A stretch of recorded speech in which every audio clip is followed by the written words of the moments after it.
వాగర్థావివ సంపృక్తౌ వాగర్థ ప్రతిపత్తయే జగతః పితరౌ వందే పార్వతీ పరమేశ్వరౌ.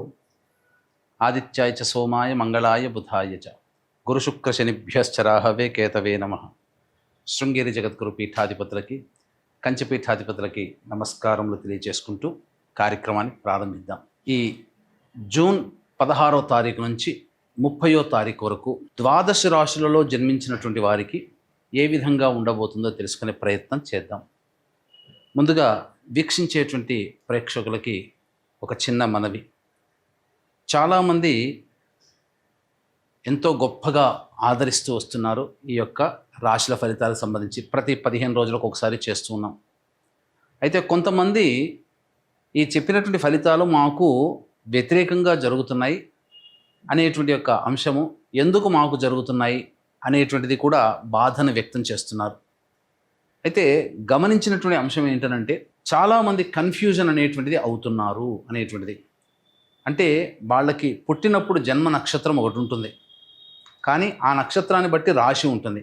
ఆ రాశిని మీరు పరిగణనలోకి తీసుకోకుండా మీ యొక్క నామ నక్షత్రానికి మాత్రమే ఉన్నటువంటి రాశిని పరిగణనలోకి తీసుకుంటున్నారు.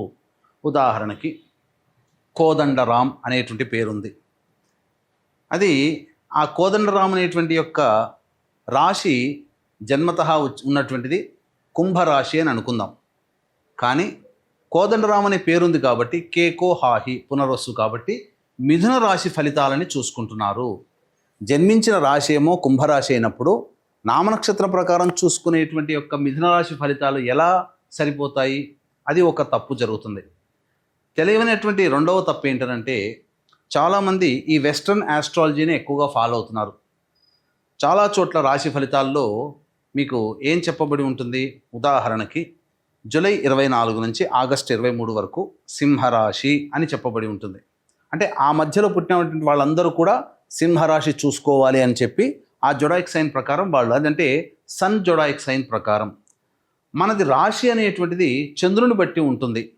అది మీరు రవిని బట్టి ఉండేటువంటి, రవి ఆ సమయంలో సింహరాశిలో ఉంటాడు కాబట్టి అది రవిని బేస్ చేసుకొని చెప్పేటువంటిది.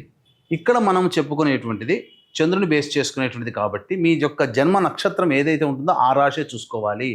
ఆ ఒక నెలలో పుట్టిన వాళ్ళందరూ కూడా సింహరాశి అని అంటే అది అవాస్తవం కదా. కాబట్టి తెలిసి తెలియక అదొకటి ఈ విధంగా చేస్తున్నారు. ఎవరికి తెలియని వాళ్ళకి నామనక్షత్రమే అది చూసుకోవాలి. అందులో కూడా చాలామంది ఇప్పుడు శ్రీనివాస్ అంటే కుంభరాశి చూసుకుంటున్నారు, కానీ చూసుకోవాల్సింది తులారాశి. ఇలా అన్నమాట. కాబట్టి ఈ తేడాని, ఈ మార్పుల్ని మీరు గమనించుకొని అసలు సిసలైనటువంటి మీ రాశి ఏందో దాని ప్రకారం మీ జన్మ పత్రిక ప్రకారం ఉన్నటువంటి రాశిని చూసుకుంటే అప్పుడు మీకు ఫలితాలు కరెక్ట్గా 90% వరకు మీకు మ్యాచ్ అవుతాయి.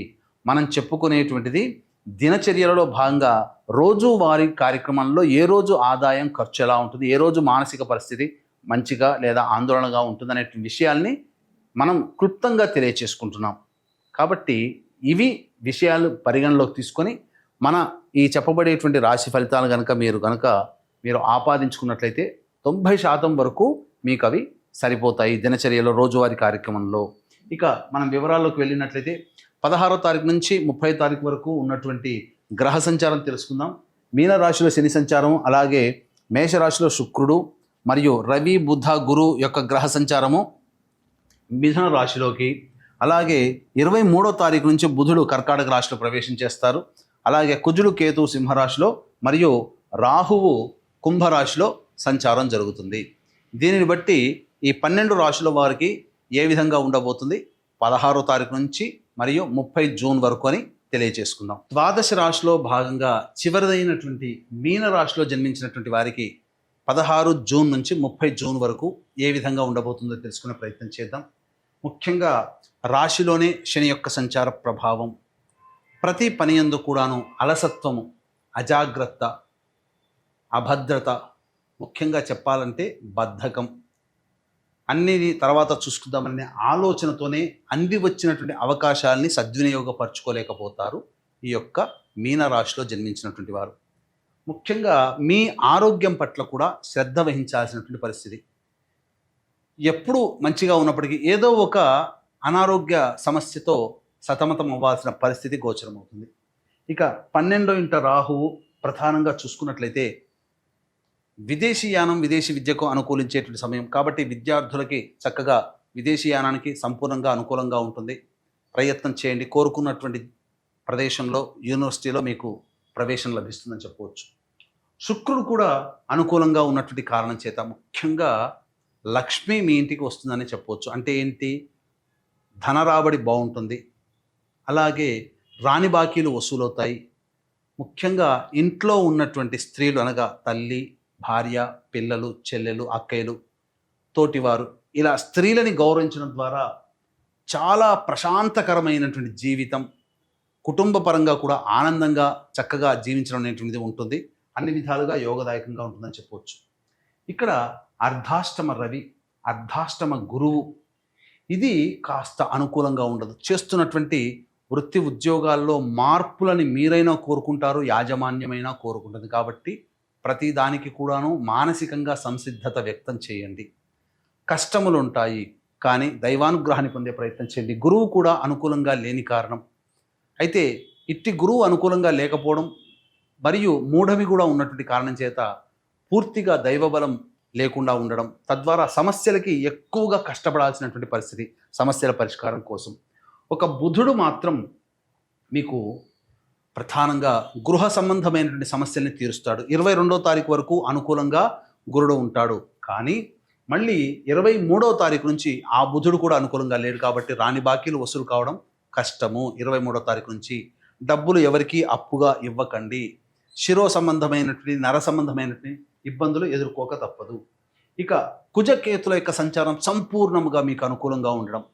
ఈ సమయంలో మీకు జరిగేటువంటి ఒక గొప్పది ఏంటంటే ప్రత్యర్థులపై మీరు విజయం పొందుతారు. ఒక రకంగా మీరు చేసేటువంటి ఏ ప్రయత్నం ఉంటుందో ఆ ప్రయత్నం మీరు శత్రువులుగా భావించాలి. ఆ సమస్యల్ని మాత్రమే శత్రువులుగా భావించాలి. ఆ సమస్యలపైన విజయ దుందుభి మీరు మోగిస్తారు.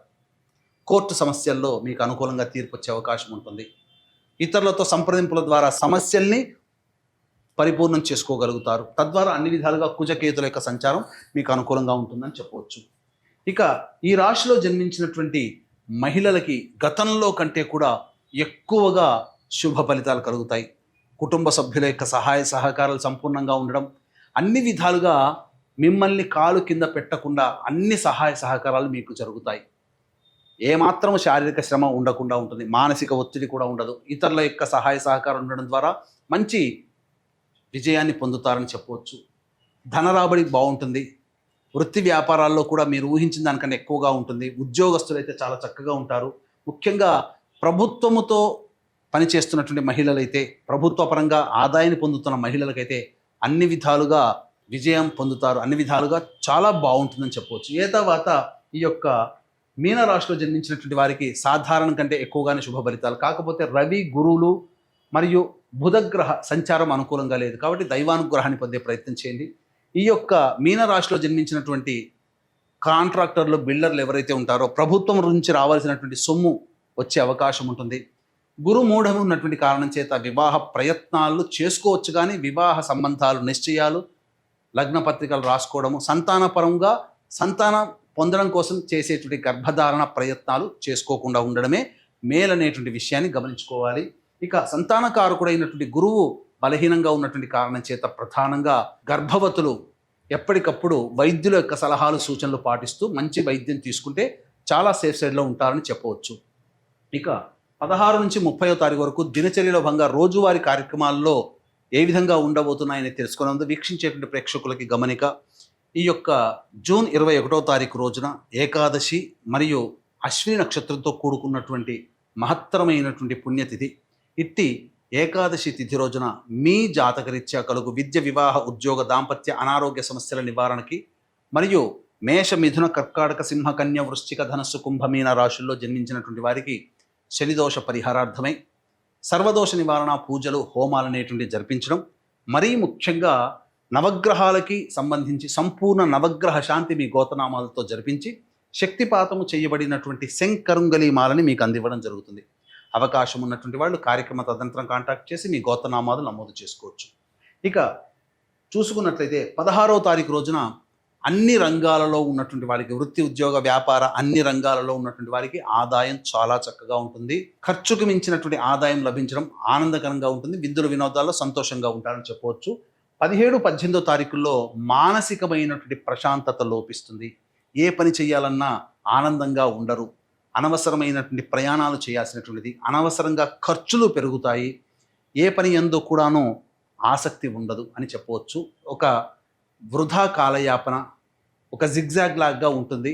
అన్ని పనులలో కొన్ని ఆటంకాలు అనేటువంటివి ఉంటాయి కాబట్టి జాగ్రత్తలు పాటించండి. 19, 20వ తారీఖులో చూసుకున్నట్లయితే పెండింగ్లో ఉన్నటువంటి పనులను పూర్తి చేసుకుంటారు, సంతోషంగా ఉంటారు, ధనరాబడి బాగుంటుంది, విందుల వినోదాల్లో పాత మిత్రులతో కలిసి పంచుకుంటారని చెప్పవచ్చు. 21, 22వ తారీఖుల్లో మీ యొక్క కుటుంబ సభ్యులతో వాగ్వివాదాలు జరిగే అవకాశం ఉంటుంది. ధన నష్టము కూడా సూచిస్తుంది కాబట్టి జాగ్రత్తలు పాటించండి. సంతోషంగా ఉండడానికి ప్రయత్నం చేయండి. మనస్సు ప్రశాంతంగా ఉండదని గమనించాలి. 23, 24వ తారీఖులో కనుక చూసుకున్నట్లయితే ప్రధానంగా ఇతరుల యొక్క సహాయ సహకారాలతో మీ పనులన్నీ కూడాను పూర్తి చేసుకుంటారు. ధనరాబడి బాగుంటుంది. మీరు చేస్తున్నటువంటి పనులలో ఇతరులు మీకు పని పూర్తి చేసి పెట్టడం, తద్వారా చాలా సేఫ్ జోన్లో ఉంటారని చెప్పవచ్చు. ఆదాయానికి మించినటువంటి ఖర్చులు ఉన్నప్పటికీ కూడా అధిగమించగలుగుతారు.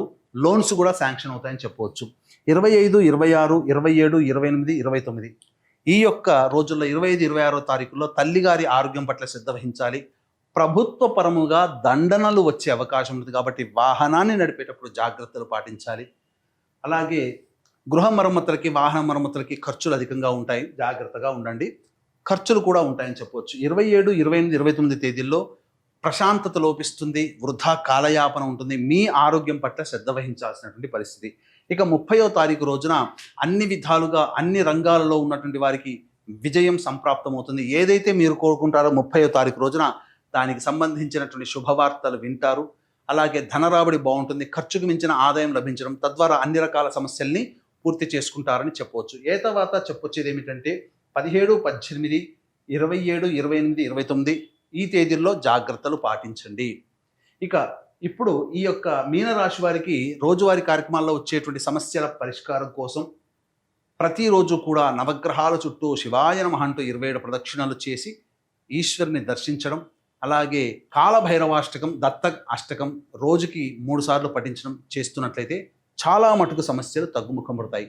ఇప్పుడు చెప్పినటువంటి సమస్యల కంటే కూడా ఇంకా మీరు ఎక్కువగా సమస్యలు ఎదుర్కొంటున్నట్లయితే దగ్గరలోని మంచి ఉపాసనాపరులైనటువంటి జ్యోతిష్యులని సంప్రదించి వారి సలహాలు సూచనలు కనుక పాటించినట్లయితే మరింత మెరుగైనటువంటి జీవితాన్ని పొందుతారని తెలియజేస్తూ సర్వం శ్రీ ఉమామహేశ్వర పరబ్రహ్మార్పణమస్తు.